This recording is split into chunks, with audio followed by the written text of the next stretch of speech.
Roquettes tirées depuis un hélicoptère, tirs de mortier ou encore depuis une mitrailleuse, des images non datées diffusées par le ministère russe de la Défense.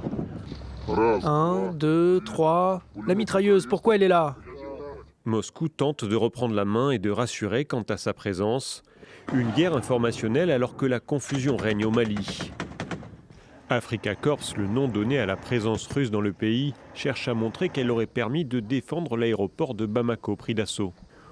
Les Russes sont pourtant semblés fragiles au début de l'attaque conjointe des rebelles Touaregs alliés au JNIM.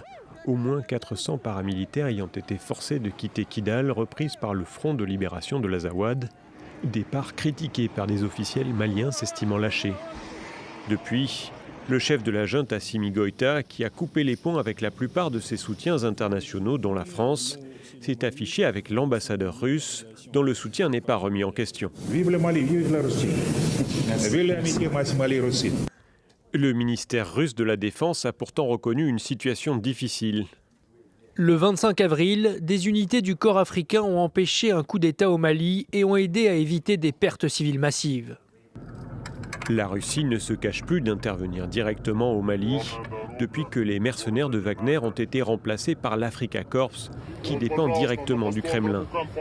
Cette présence militaire remonte à 2021 et le départ des Français après 9 ans sur le terrain.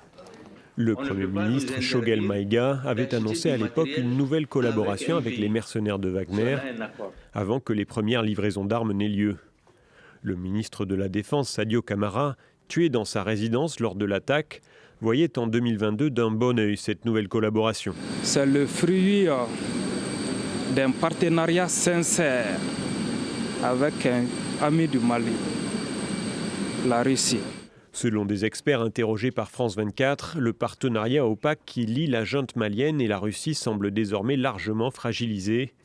La présence russe au Mali est estimée à environ 2500 hommes, mais les rebelles exigent désormais leur départ du pays.